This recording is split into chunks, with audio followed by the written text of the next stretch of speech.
Hello, everybody. Is it going? Yeah, it's going. All Hello. right. Hello, everybody. Well, I hope you're let's having a very stellar and wonderful day right now. the Uh, same here. Um, but let, but you're probably wondering, who are these dumbasses that are talking to me right now? This is our first time that we are meeting with you all. Yeah. Um, and we just want to say, if you've clicked onto this video, thank you. We will hope to bring you many hours of entertainment and smooth listening. I guess is the term. I don't really know. Not too smart myself, but let's get. I think it would be best if you got to know me and my friend Fletch over here. hey guys. Um, Uh, I'm just, I'm Fletcher as my YouTube channel says JFletch, and I don't really know what to say about myself exactly, but um, I just like to talk about anything really that I find interesting, and give my take on things. What about and you, Ken? hi, my name's Kenny Dez, or as you know me, gonna be referred to as Dez. But yeah, I myself am a very passionate person. I like to, talk about stuff that I really like or really dislike, go into reasons why.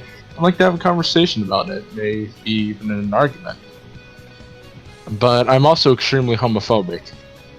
I'm messing with you. I'm messing with He's racist and xenophobic too. you. Yeah, fuck Zeno. Zeno! Sorry, it's a joke. But yeah, I'm very excited to do this. It's a game that I've been wanting to talk about for a long time. This is the first time that me and Joshua are going to be doing something like this. We've talked about Persona before, obviously. Or, well, did I say Persona 4? Persona I think. B4. It's a Persona before. Sorry, I meant to say Persona 5. 5 Royale. And I gotta say, Persona 5 is one of my favorite games of all time. In fact, I I got into Persona 5 Royale, so I can't really speak on Persona 5, but from what I've heard, this is Persona 5, but better. Hence, why it's got Royale in its name. Yeah, I remember Sorry, I had to burp. I first played Persona 5 the original in 2019. Like beginning in Oh, 2018. I mean end of 2018, beginning in 2019. And and as somebody who just didn't really like RPGs before I played Persona 5, it was a very good start to enjoying RPGs and liking the game. It was. I don't know what I was exactly expecting. I was like drawn into Persona 5 by the style. It's very very attractive to look touching. at. Uh, yeah, it's a very amazing style. That's another thing. I got into it around the time that me and Josh's or Fletch's, sorry, me and Fletch's friend group kind of dispersed, and a lot of stuff happened.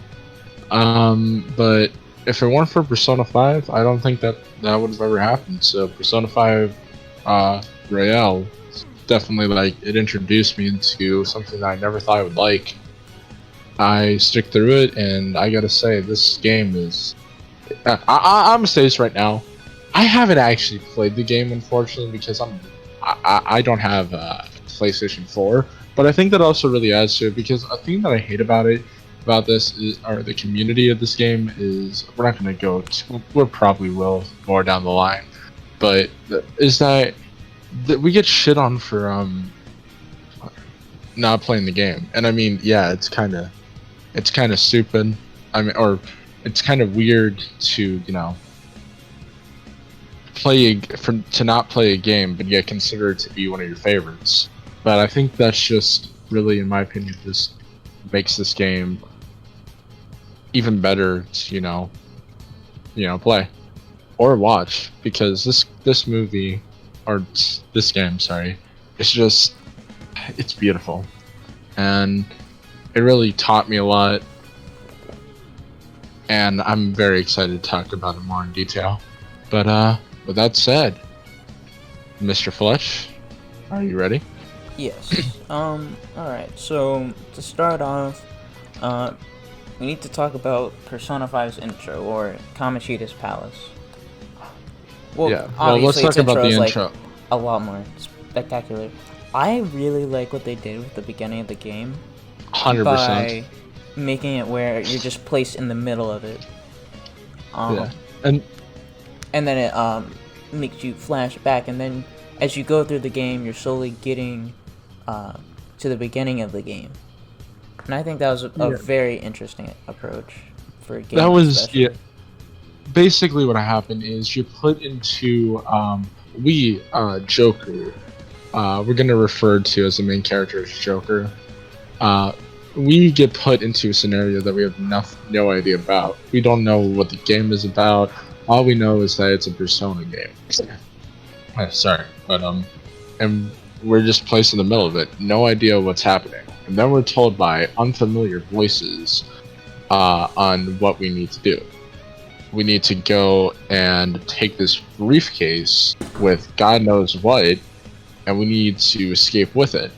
And then we're being chased by police, from what it seems. And we escape through a broken window. And I gotta say, that whole entire scene of Joker just jumping right to the middle of that was just gorgeous. That really is what hooked me in. That right there is what hooked me in. Just seeing him break out of that was just beautiful. And then as I think we've escaped, we're approached by a shit ton of officers who were prepared for us because it was an ambush. So we tried to escape, but we end up getting captured. And then we get interrogated by a person by the name of Sei Nijima. We'll go into more as we, go through the story. However, she's asking us, what happened, because once we were kidnapped, we were drugged and beaten, and that was pretty scary. But she asked, sorry, my tongue's a little, yeah. She asked us, what, why did we do it? What happened? So we go into more detail about everything that we did, and we tell her the truth. Now, Joshua? Or Fletch? Alright. So, I'd say this is a very good start for a game like Persona 5 because it really hooks you in and doesn't just throw you into the beginning of the game immediately where you don't know what's going on. But even after that, even if it started with even if it started before the flashback. Sorry about my dog, by the way. Even if it started before this flashback, it still would have been a very good start with Joker being sentenced to probation for a crime he didn't commit. Yeah. It really shows the themes of the game strongly in the beginning, before anything even starts. It just in the environment and atmosphere of the game in the beginning just is really oppressive, and I think it does a very good job of setting tone of the game. I think that it really just the whole entire, we don't know this man, we don't know anything about him, but shit, man, he's a bastard, that's for sure. He's ruined our life. Yeah. So we don't know who this man is. But then we're sentenced to probation, and we have to, we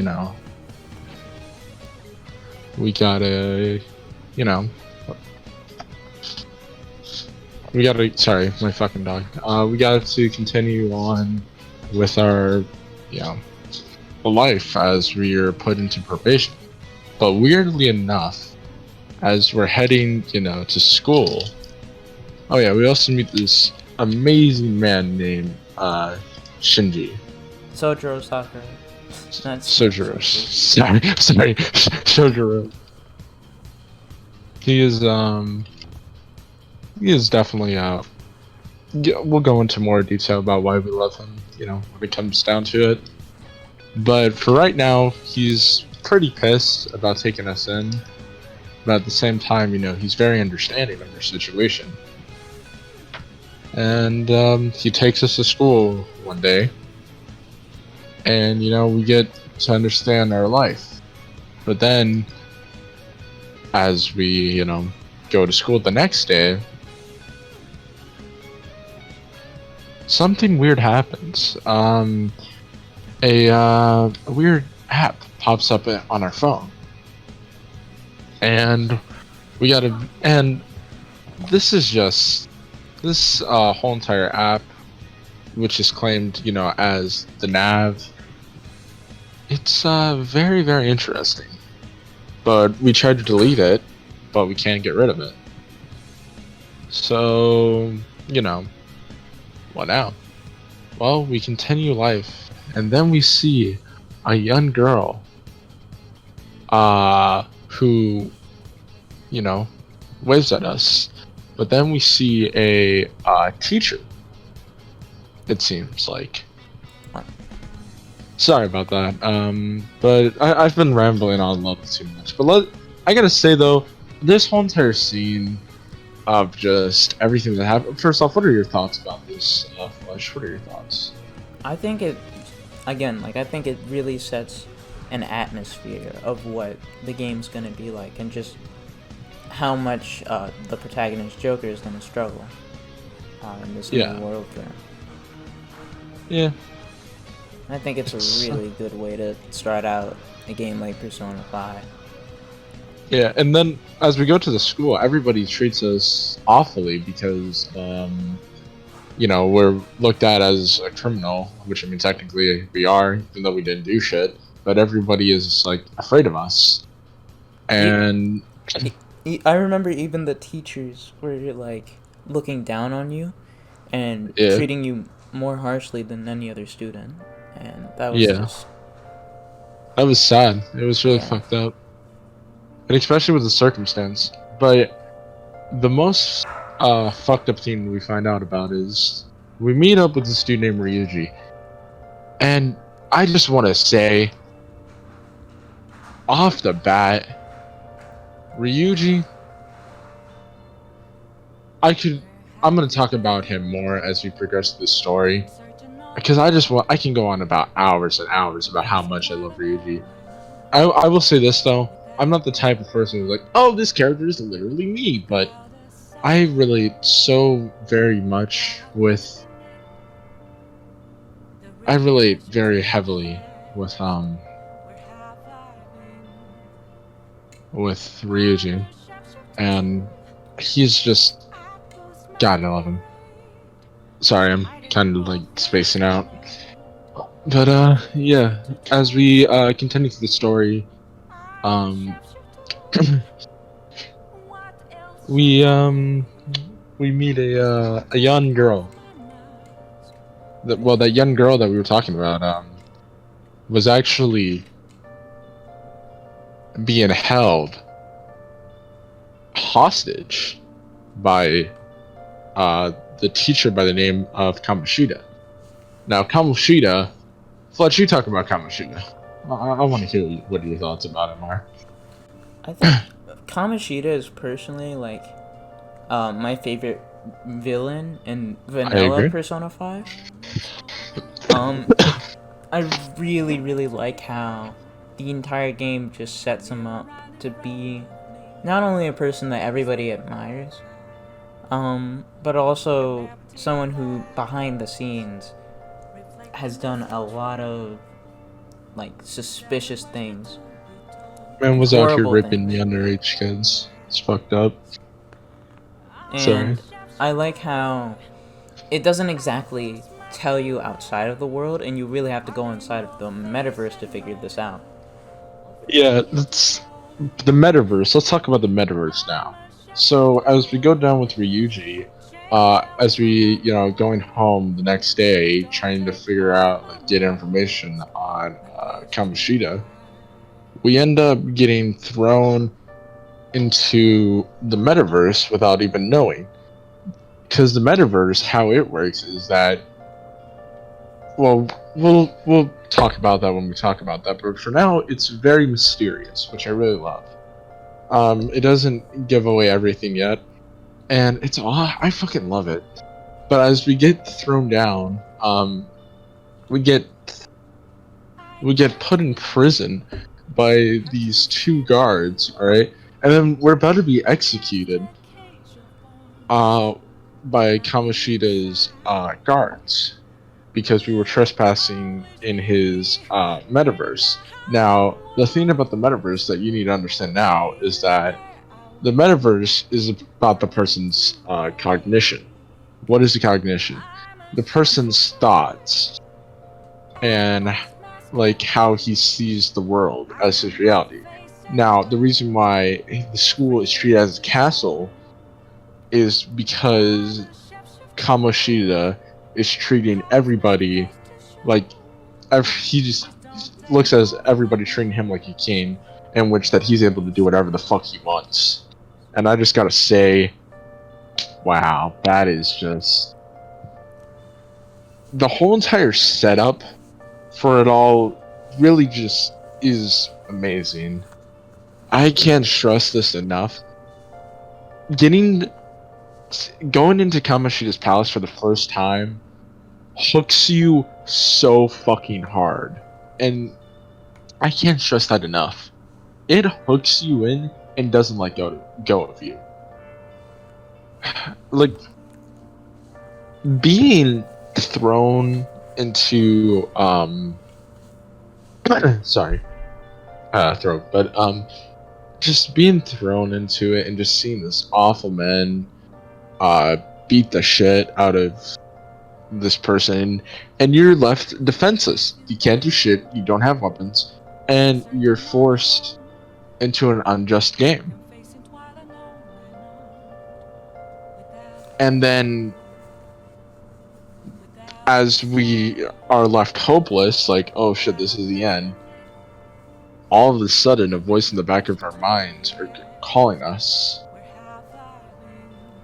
and then we awaken to our persona, Arsenal.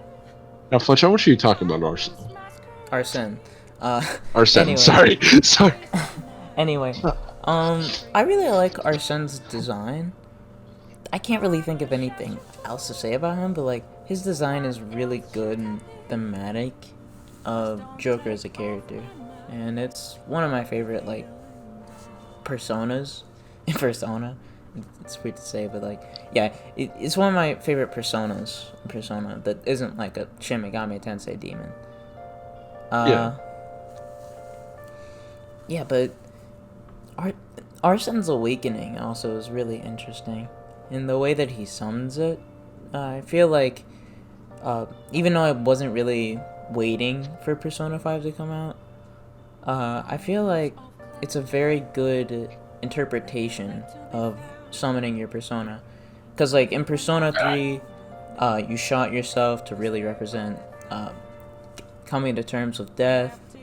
In Persona 4, you crushed the tarot card, which was supposed to represent, like, the truth and stuff. And in Persona 5, it's taking persona, like, quite literally, by ripping off your mask and showing your true self. And yeah. I feel like the Persona series is really good with symbolism and how you summon your persona. And Persona 5's take is just very interesting. And it looks very stylistic, too. Yeah, and another thing that I really love is that throwing away your mask also shows that you're no longer going to be blind to the truth of how people in society are. Because as soon as you are done with Kamoshida, this isn't really a spoiler, but the whole entire game is about rising up against authority, corrupted authority, and telling the truth and making those commit or confess their sins to the world. And it really just brings hope to the people. because that is what the Phantom Thieves are all about. Bringing hope to the people and rising against corrupted authority. And Kamoshida is the best person to really represent that. He is just the whole entire awakening to your persona really just amazes me, because it shows that you are no longer taking his shit. You are no longer going to be blinded by oppressed authority, and you are going to rise up. Just that whole entire segue, it brought a tear to my eyes. Yeah, But like I kind of want to talk about Kamoshida's palace in general. yeah. I Wait, really, but I really, let's talk. Wait, hold on. Let me just say something real quick. Let's talk about the segue. So as we leave his palace, because we escape, we meet this funny-looking cat named Morgana. Now Morgana treats my man Ryuji like shit, so he's a bastard off the bat. But we'll go into more detail about him when we go into more detail about him. But yeah, we meet this Morgana cat, and he tells us all about the world that we're in. He tells us about how the palace is supposed to represent Kamoshida's inner thoughts and how he treats people, like we discussed, and how the way that we change him is by stealing his treasure.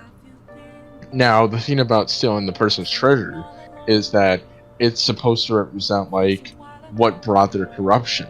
So with Kamoshida's palace, his treasure is a medal which he won off the Olympics, which I gotta say, that has to be one of my favorite. It's just beautiful. That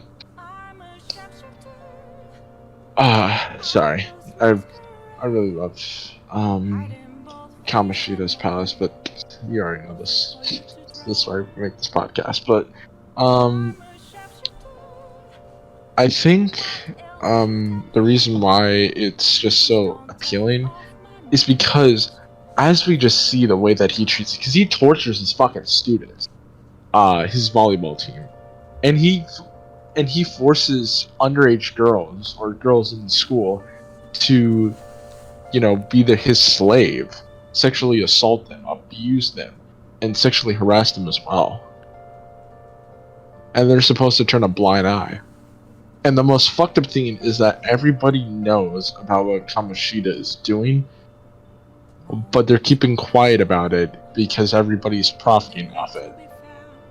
and they're scared of what he can do, because even if a lot of them speak up, Kamoshida can easily just cover it up and pretty much blacklist him.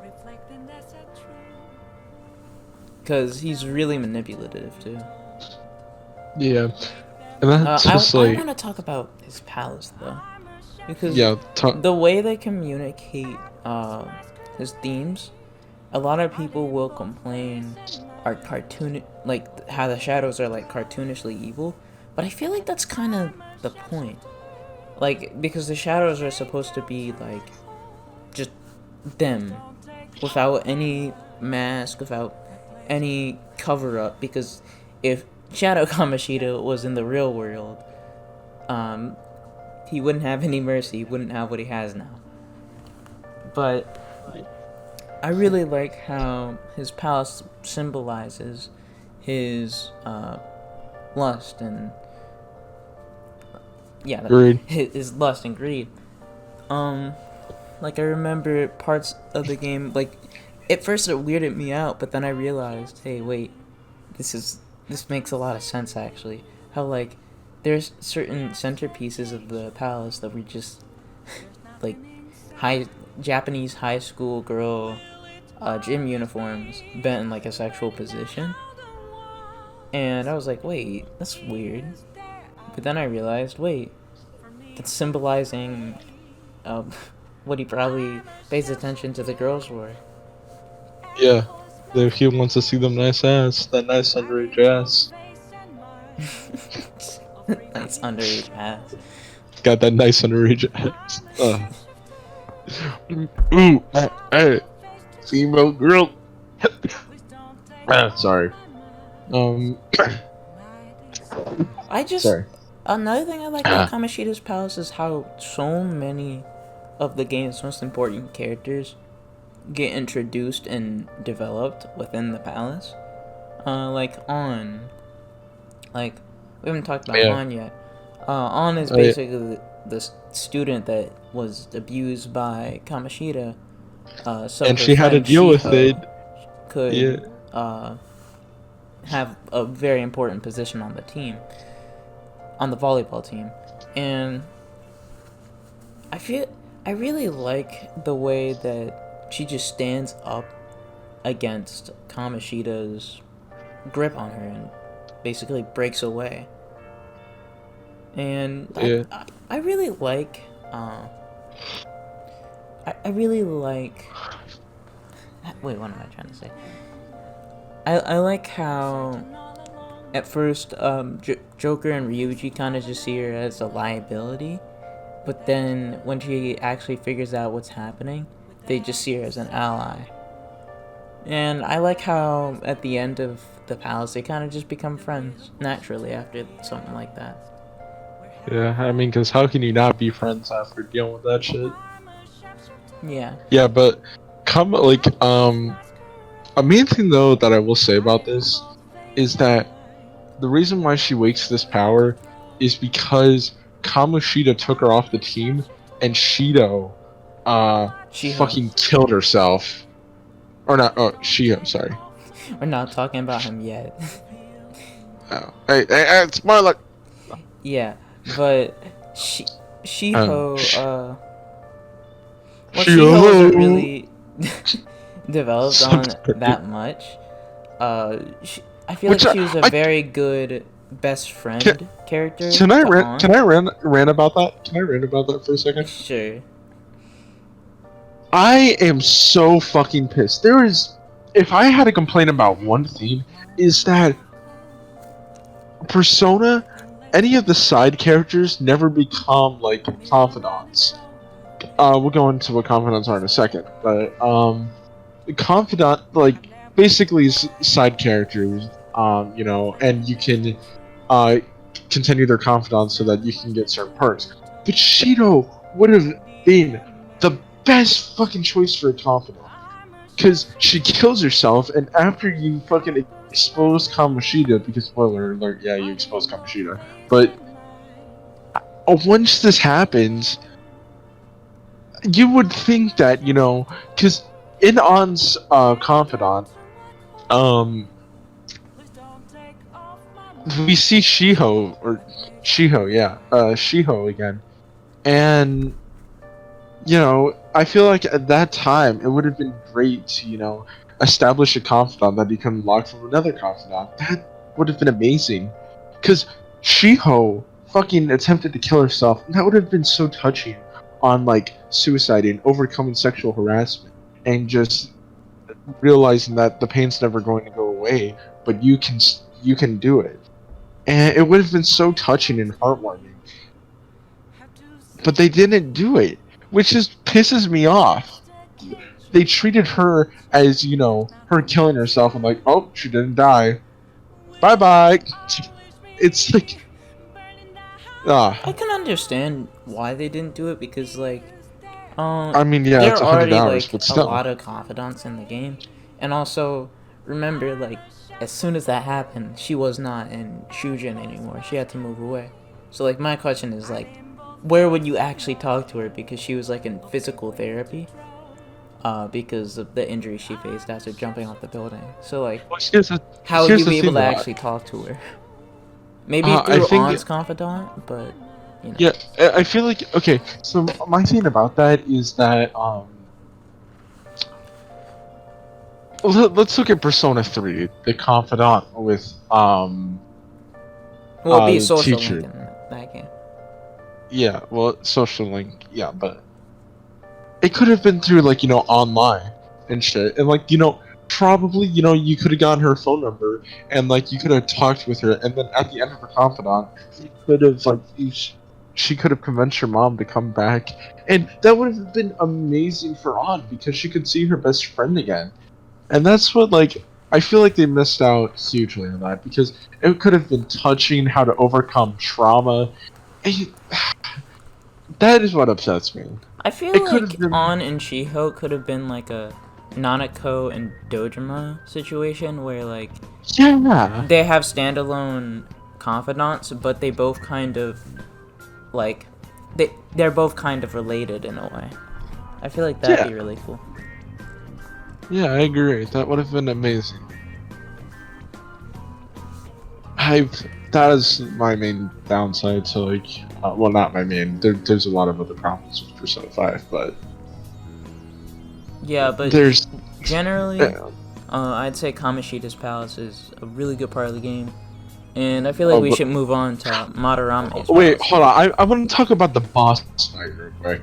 Okay, let's talk about the Kamoshida's boss fight. Kamoshida, once you take away, so basically once you get his crown, there's a cognitive version of An who is cheering on Kamoshida. Oh, we didn't even talk about An's Persona Awakening. I gotta say, We so didn't talk one about thing that- Ryuji's either, to be fair. Oh shit! Oh yeah, let me talk about Ryuji's confidant because I need to go into why I love fucking Ryuji so much. So, the second day we come, Ryuji, all of the Phantom Thieves get overcome, and they're basically held and kidnapped and about to be executed. And Kamoshida is fucking talking mad shit Ryuji, and we find out that his broken leg was because of Kamoshida, and that his whole entire like record, basically he has the guilt because he stood out and attacked the teacher for abusing his students. Once he did that shit, No, he attacked Kamoshida. He attacked Kamoshida because he was talking about his dad. And no, he said something about his mom, or about how his dad walked out on him and was abusive. Yeah, which is really just fucked. I mean, obviously we don't like this asshole, but after that, he rubs the fact that his whole entire track team, because Ryuji used to be a part of the track team, was completely, cut off. And their whole entire team was ruined, and all of their lives were ruined because of Ryuji. And that is just so fucked. And that is when I relate to him the most. Because my dad hasn't fucking hit me, of course, but just having somebody like having just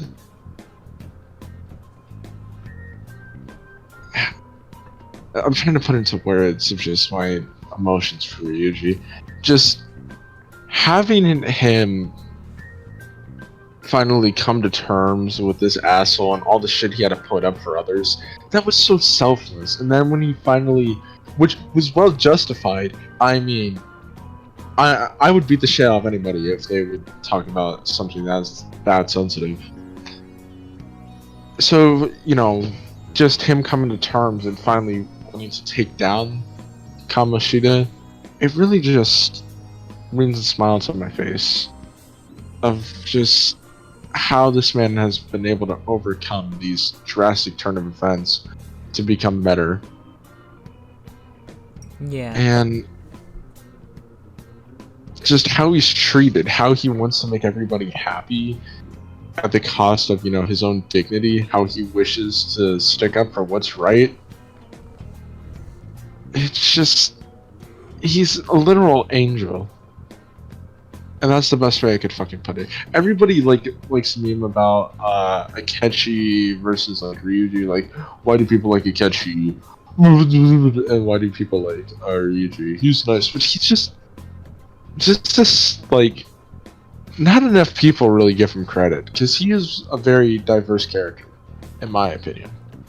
One of my biggest problems with Persona 5 in general is that Is that they don't they expand the characters. yeah, like they don't really develop the characters beyond their palaces that you meet them in. They don't really develop them. And I'd say Ryuji is the only character who gets like genuine development after their palace. And by that I don't mean the story, because Persona 3 was like the only one where the characters developed in the story, but then the social links suffered because of that. But Ryuji is the only one who actually like followed up on his development and his confidant. Yeah.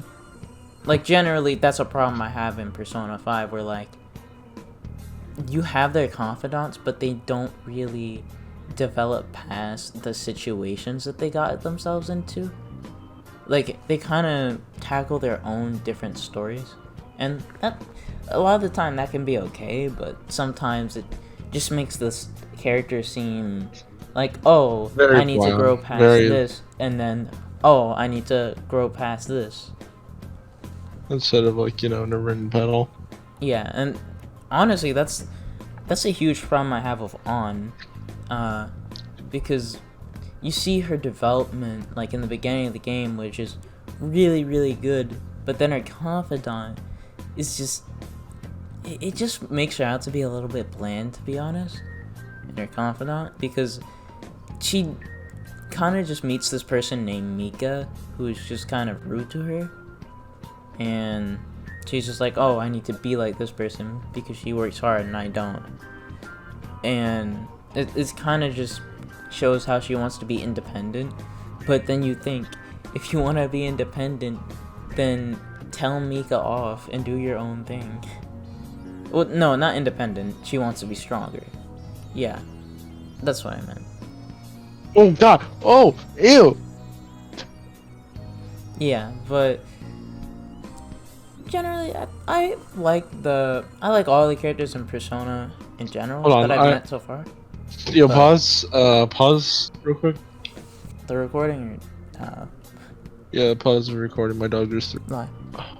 Welcome back. Sorry about that. Oh yeah, also Joshua, you should put like a little timeout post. Maybe like add like a funny image or something. I don't know. Like, you funny monkey. Sorry. But yeah. I had to clean up my dog's throw up, so yeah, that was fun. He's lying down now. He's tired. Well, he's not really tired. So, but yeah, we were talking about confidants and their complaints with them. But yeah, aside from that, let's talk about On. We've been going into detail about On. I gotta say, I didn't really like her awakening. I think On as a character, she is the definition of a character that exists. Compared to Ryuji, he is a character who is so one of my absolute favorites. On is just a character who simply exists. I would say she just exists after the first palace. I like her characterization in the first palace because like she was actually like considering killing Kamoshida in the beginning. Yeah, but, she was like shooting flames at him. She was really angry, and they had to like tell her like, it's up to you. Do you want to kill him or not? And she decided not to. Yeah. So I thought that was really interesting. But other than that, On's characterization just, yeah, like I would agree. Like she's just kind of there. She's just kind of, how would I put it? It's storming outside my house right now. Like she kind of just adds quips, and that's a problem with like, to be honest, that's a problem with a lot of the characters in Persona 5. Like, even Ryuji to a certain extent can do this sometimes, where like people will be, especially when they're talking to more villains in the future, they'll just be like, you gotta stop doing this. This is horrible. And the villain will be like, no. And then they're like, but you have to stop. It's not moral. And they're like, no. And I'm like, you guys realize you're talking to a shadow, right? Like, I don't know why you're spending so much time trying to reason with him or talk. Yeah, it doesn't really make sense, and that's another of my main problems. I think it really just, but at the same time, it comes down to like, yeah, they're talking to a shadow, but like they're trying to reason with his morals, I guess. Like if you're, I feel like there should be I feel like it wouldn't be too unlogical to be able to talk with like a shadow and explaining their whole entire moral. And I understand like why what they're doing is wrong and why it's like super fucked up. But at the same time, I feel like that's not too unrealistic because you got to remember, shadow is the cognitive form, and really just going to the cognitive scene in its pure form. I feel like depending the person, it would I feel like that would kind of make sense. Yeah, I can see that. I don't know. I just like for a lot of the time, my main complaint about it isn't just that they're talking to the shadow. It's the fact that they're all kind of repeating the same things, like verbatim, pretty much. Yeah. And they don't really show much personality during it. And that's like some of the things I remember from the game. But yeah, I feel like we've wrapped up our thoughts on Kamoshida's Palace. Yeah. Now let's get into the main meat. Oh wait, the boss fight. The boss fight. I gotta say, the boss fight for Kamoshida is absolutely amazing. Just seeing his whole entire. Okay, so once you kidnap him, we see a cognitive version of on knocking down his the crown out of our hands, and he gets it. And once the crown is acquired, we talk with him, explaining why you're really fucked up, and then he's like, you know what? Shut the fuck up. And then he puts on this crown, and then he becomes a demon. And then the whole entire demon, then it's like a boss fight showing the true inner self of Kamoshida. And I feel like it's kind of a reference to Catherine, full body. No, I haven't played really. the game. No, I don't think it is. Yeah, I don't know. Because Catherine Full Body doesn't really have demons. Like I haven't played the game, but like it doesn't really have demons. And the game's kind of about like people, like unfaithful men. Yeah. Still though, I think that but unfaithful men. Hey, what is Kamoshida? I mean, yeah, but like Kamoshida's themes, are like a lot more direct than Catherine Full Body's themes. Catherine is kind of just like a story. Like, again, I haven't really played the game, so I don't really know what the overall message is. But from what it seems, Catherine Full Body is much different, or at least the protagonist Vincent is much different than Kamoshida. Yeah, I agree with that, but still, I don't know. It seems like the way that he was put up, it seems interesting. That's really the best way I can put it. But just seeing like his true inner self and becoming a demon, and it really represents like what the Phantom Thieves are all about, because this whole entire battle sparked the seed that would grow into the forest of them rising to authority, and I feel like it really did it the best. Yeah. Now we have to talk about Madarame. The Madarame Palace, or like the section of Madarame's palace, the section of the game. Yeah. To be honest, I don't really have a lot to say about Madarame specifically. I'm more. Let's catch up the viewers. Let's catch up the viewers on what exactly is happening. So, yeah, there's fucking lightning outside my house. Say hi to it. Hi, lightning. I wonder if they'll say hi back. Imagine I just hear like ear ape and then you leave the call. This fucking lightning bomb comes.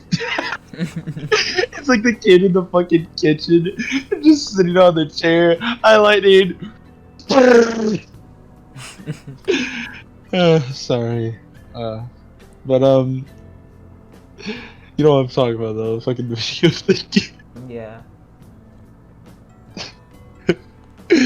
Sorry, but yeah, so basically the cool thing about this encounter though is that the Phantom Thieves get a card, or they send out a calling card, and this will spark the way that they get their the rest of their people, or how they attract people and how people find out about the Phantom Thieves is through the calling cards. And the whole entire calling card finasco was just really amazing. I really loved it.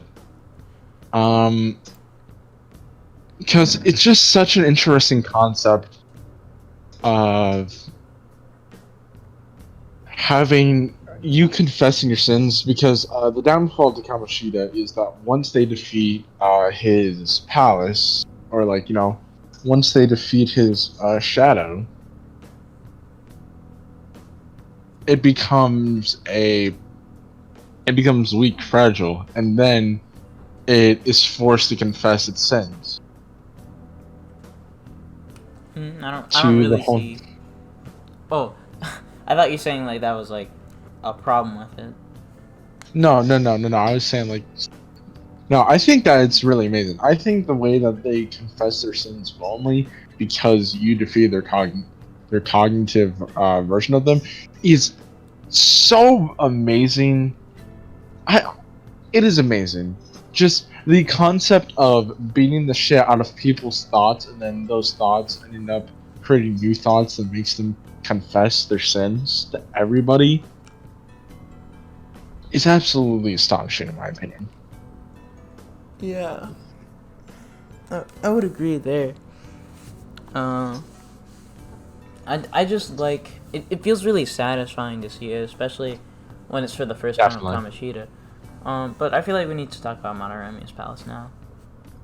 Yeah. Overall, like I'd say it doesn't hold up to Kamoshida's palace, but it's still really good in its own right. I gotta say, the introduction to Yusuke. Let's talk about fucking Yusuke. This Giga Chad of a person. Yusuke is not better than Ryuji, but my god, is he good. Ryuji is just one of the best people in any game franchise.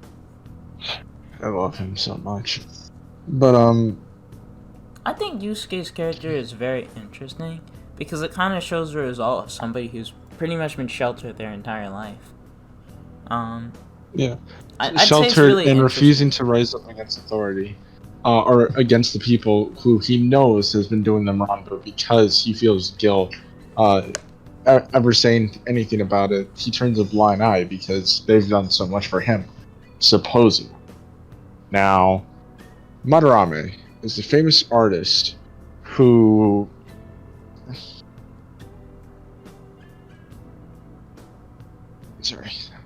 who's a famous artist who seems the normal person, but ends up actually tormenting his pupils and forcing them to make artwork for him. And I gotta say, I really liked his. This is an unpopular opinion, but I really saw a lot of personality with Madarame. Madarame is just his whole entire like arc. If you finish if you finish Yusuke's arc or Confidant is he was a good man who turned corrupted because of the art world, and I think it really like just shows how scary business can get, and like I really like that because he was a nice man, and I personally think that he actually took Yusuke out of the kindness of his own heart. There was profit involved. I do believe there was profit involved, but I think that he no, took he watched Yusuke. his mom die right in front of him. He didn't help his mom. Like his mom's having a seizure, and he could have easily like helped her out, but Okay, that's true. That's true. However, once you finish Yusuke's arc, you talk to the man who used to know Madarame, and he goes into detail about how he treated Yusuke pretty well, better than most of his pupils. oh, Yeah, and I really like that because wow, the lightning is getting really fucking close. I think I might actually the lightning might be saying hi to me. if I'm scared. yeah, but Uh, I would say I can't really relate to it as much because I'm not an artist. Like from what I hear, if you're an artist, well, not if you're an artist, but like artists can really not relate, but they can really sympathize with Yusuke, and they really hate Madarame for what he does. I mean, Yeah. I'm not an artist, so I don't really know the point of view, but I think I'm not an artist myself, but I am able to like put myself into like I'm able to read art very well, and I gotta say the the Mona Lisa, not the fucking Mona Lisa, the fucking the Sayuri. Don't know why I said the fucking Mona Lisa. Yusuke's just work on the Mona Lisa. This is I my know. original painting. Don't steal. The new one was saying don't steal. I call her Mona Lisa. Yo, I have a question. What do you think Yusuke's OC would be? Do you think Yusuke has an OC? Moving on. I'm kidding. I'd say Wait. his persona. It probably just his persona. That's what I said. Sorry. But yeah, let's move on. But yeah, I really gotta say, the Sayuri, I really like the Sayuri. The artwork for the Sayuri, it's beautiful. The mysterious version, without like seeing, the big reveal, I really saw like the original Sayuri because spoiler alert, once you beat Madarame, you get his treasure is the original picture of Madarame of the Sayuri, and I gotta say the Sayuri really fucking beautiful. Like it really just shows the hope that Yusuke's mother had for him, and it really hurts me dearly. Just Wait, seeing this awful actually, man. the baby wasn't Yusuke. I heard that the baby wasn't actually Yusuke. It was just No, but it was a pain. It was a picture. It wasn't some. It wasn't Yusuke. Yes, but it was a picture of like a mother holding her baby and hope, like like hope of like giving this child a good life. yeah. I would say Yeah. So I really like Madarame and Yusuke's dynamic, and I remember somebody talked about this, uh, on, well, like not on, but everybody in the group really wanted to save Yusuke, not just because they're part of the Phantom Thieves, but because they could relate to like the struggle of being taken advantage of and hurt yeah, by a powerful adult. yeah, which is like, and that is why I love the Phantom Thieves. Like, I really like On's commitment, as much as like I say, like, as I shit on her, like, she's just there. I really do gotta respect her commitment to wanting to bring him in. I really like that. Yeah. It's very nice. And I gotta say this right now, Ryuji times on all the way. No questions asked. I see more of a sibling relationship than a relationship, but I don't know, man. I'm seeing like, Ryuji deserves some of that on puss. No questions. Sorry. But anyway, so yeah. So Yusuke, why do we love Yusuke so much? Yusuke as a whole, his artistic value and how he's able to think outside of the box and how he's just so incredibly creative, and he's able to relate because a character that's going to be down like Futaba's autistic. Spoiler alert, even though it's not really important to the plot, but Yusuke saw this and really could like sympathize with it, and like he was able to like really put the because I'm pretty sure the others were making fun of her or something. What? No. I don't What? remember that. I don't remember them being like, haha, you're autistic. Ha ha. You have autism, Lamau. I don't remember them doing that. I remember it being like kind of just subtle that Futaba was autistic. Like she never outright said it or anything. Yeah, but Oh like wait, Yusuke we're was not able talking to about like that. So yeah, but Yusuke was able to relate so dearly to it because like he's able to sympathize. Like out of everybody who he's able to sympathize with, I think the best people who are able to sympathize, Yusuke is the most like sympathetic. What's the word? sympathetic. Yeah, the most sympathetic guy out of all the Phantom Thieves, and I feel like he's really like the feeling. I look at all the Phantom Thieves as like a body. Joker being the head, the main man, the brain, uh, on being the attraction, The attraction. Futaba being the okay. I don't really know where to put on, but the good looking because let's be honest, Joker's a beautiful man.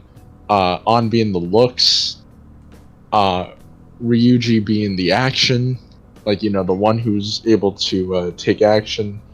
Futaba being the brains.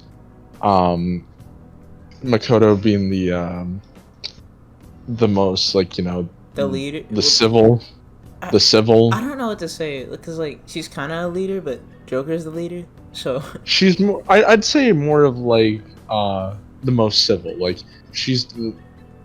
Futaba's the brains. She's like the civilness. What I don't know what's a good word for that. Like I know what the word is, but I'm thinking empathetic, I guess. No, not empathetic, but I'm thinking of like Yeah, the but all around. Oh yeah, all around. the most all around, being able to like being the talk. Oh, I put it as like the mouth. Level-headed, like the most level-headed. Yusuke being the empathy. Morgana being the ass Dumb because nobody cat. likes Morgana. I'm kidding. But who else? Haru being like the facts. The facts. Like show me The the card. facts. But like being the one who's the experience, and Akechi being. Do you mean Morgana's the experienced? Or No. Haru's the wait? How's Haru experienced compared to? Because of her business, she's able to like understand the most of business. Like she's motherfucker at the end Phantom Thieves of the. aren't a business. You know that, right? No, but like she has the most experience out of anybody there in terms of like the real world. No, well, no. Morgana would have the most experience, like in the metaverse specifically. Yeah, but he's a fucking cat, and nobody likes cats. No, but cats. Love. I love cats too. Morgana. Well, I don't really know what to say about Morgana yet, but yeah, I look at the Phantom Thieves as like a whole entire body, and that's what I really like. It's like most teams, they have their own aspect, but really, it all comes together as like a whole entire team, or not a team, but a body, and that's what I love about the Phantom Thieves. But we've gone off topic really hugely, but yeah, Yusuke is just the most sympathetic one and is really able to. He's a mommy GF. That's the best way I can put it. That is not the best way you can put it, but we'll go with that. He's a mommy GF, but with a dick. That's the best way I can put it. I don't even know what you mean by that. Like he's the like mommy very GF. like.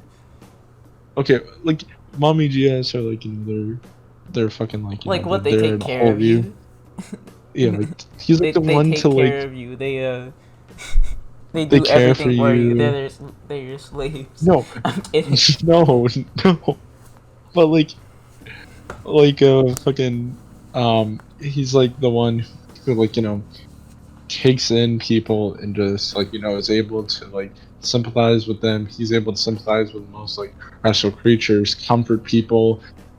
He's because he comforts a lot of people. He comforts Futaba, and Yeah. he's very understanding as well, Yeah. which is what I really love about him. But yeah. So let's talk about the Madarame. So as we enter the Madarame's palace, I'm gonna say, we've intentionally been leaving out the themes because there's so much I want to say about them.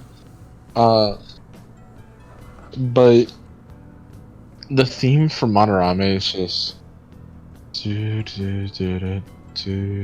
Wait, no, that's You it's just said the Mementos theme. What? I didn't. Okay, hold on. It's do do do do do do. I really think, generally Madarame's palace is, really pretty. Yeah. That's what I'd say about it. It's pretty, but something's just off. And you can tell throughout the palace, something's off. And a little bit distorted. And it gets more and more distorted as you go on. Yo, I just realized that the OST of the song was called A Fucking Woman. Yeah, based off Wow. the Sayuri. That's just so beautiful. And just the theme of it being this laid back. I'm listening to it right now, and I just gotta say, it's just so appealing because, the Phantom Thieves, just hearing the sound of what it represents, just how it wishes. It's just calm, not over the top, low key. It's supposed to be representing hope, but at the same time, the ability to crush it. Yeah. Yeah, how Madarame crushes the hopes and dreams of everyone who denies him. Crushed dreams, crushed hope. That's what I look at. Another thing I liked was how all of his pupils had portraits of them, because that was his real art, his pupils. Yeah, which was just beautiful. I wonder what Madarame would be like if he didn't actually get corrupted, because he seemed like a genuine artist. Yeah, he was a genuine artist until he got corrupted by the art world. And I feel like that's the thing about it. I feel like if he never got corrupted by the art world, that he with Kamoshida, he would continue to be a dick, and he would probably get corrupted another way. He was an asshole throughout. He was always secretly an asshole, but Madarame was a genuine guy.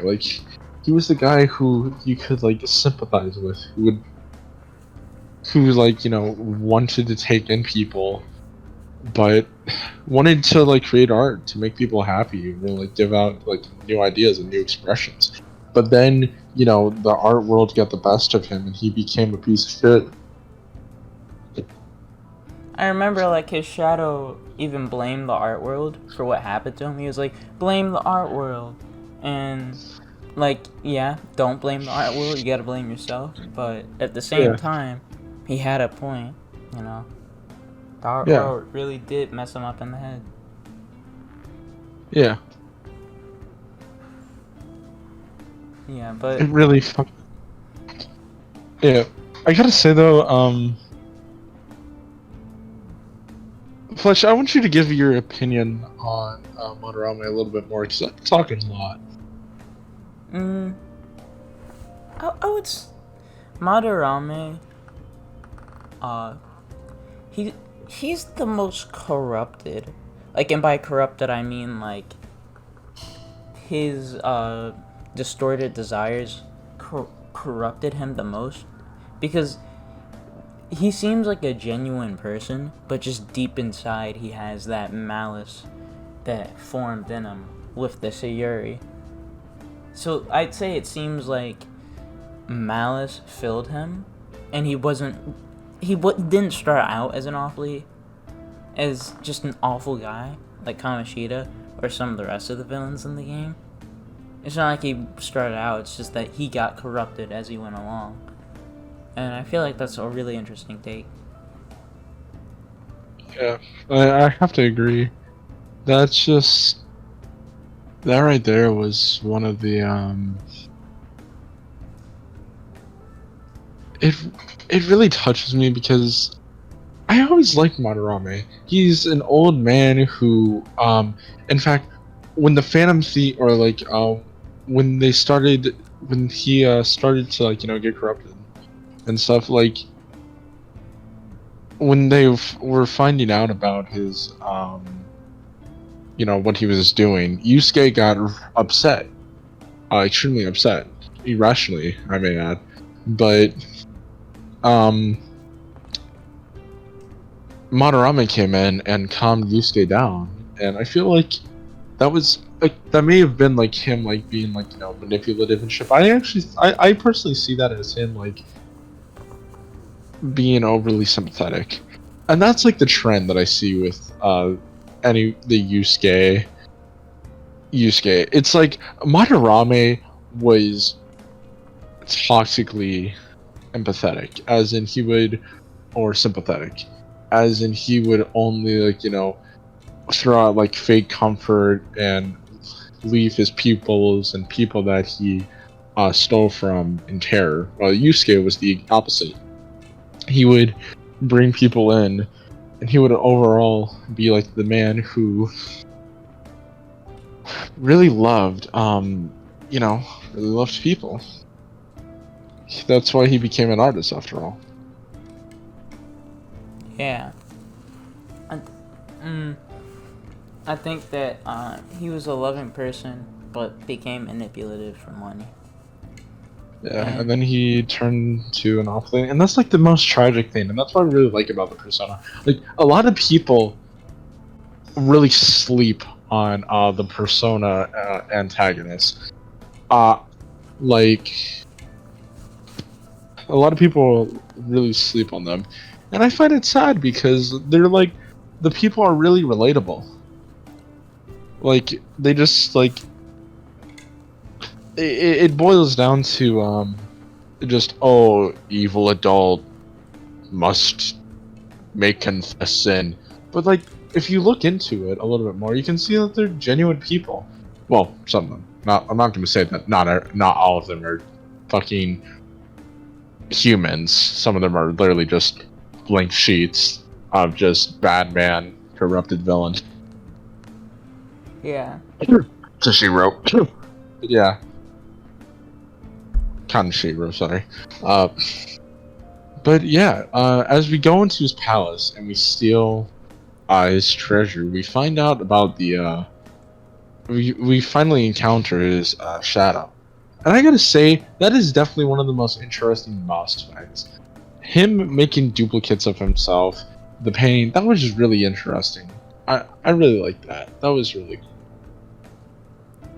I think that whole entire boss fight, I haven't played it, but obviously, but I like watching the antagonist boss fights. I gotta say, that's definitely one of the most interesting.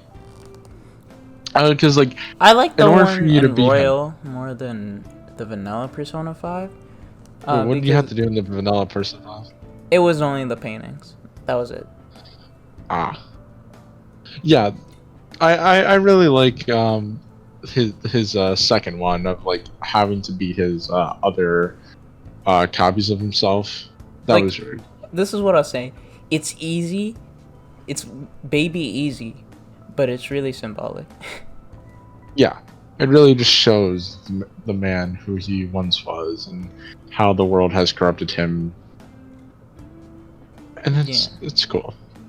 Now, his painting, that was just that was amazing. I really like how Yusuke at the end gave it to the cafe. What was it? Cafe LeBron. LeBron. Oh yeah, LeBron. Oh yeah, we haven't been Cafe. talking of... Did you just say Cafe LeBron? No, not Cafe LeBron. But we haven't been talking about Shojuro. What? Sojuro? Sojuro. Yeah, I feel like haven't- we should because talk at about this time- Sojuro once we get to Futaba's palace. Yeah, but okay, that's fair. But yeah, we talking about Shojuro. Or sorry, talking like him giving Sojuro his painting for the for Inuba. No, not fucking Inaba. LeBron. LeBron. I don't know how you're Wait. pronouncing it, but it sounds like you're saying LeBlanc. LeBron. LeBlanc. LeBlanc. LeBlanc. LeBlanc. Blanc. Blanc. LeBlanc. LeBlanc. Yeah. LeBlanc. Yeah. Yeah, but Yeah. I thought it was really sweet, and it kind of makes... I wish they did more of that, personally. Yeah. Like, instead of selling off the treasures, Joker kind of just hangs in his room, and it kind of just grows as the game goes on. Like, I know it wouldn't really make a lot of sense, because then Sojiro would go in his room and be like, what's this Olympic medal doing in Joker's room? But I feel like it would have just been a really nice touch. Like, you know how Sayuri went there. Yeah. But yeah, I think this is gonna be the end of part 1. We're gonna split it up by 2 palaces because if we were to just single-handedly just talk about all of the game in like one video, this video would be 8 hours, and that's way too long to fucking process. This video already is going to be a long ass thing to process. But yeah, I'm definitely excited to talk about it more. Yeah. We're gonna be I don't know what we're gonna do the next one. Probably It would be either Kaneshiro and Futaba's Palace.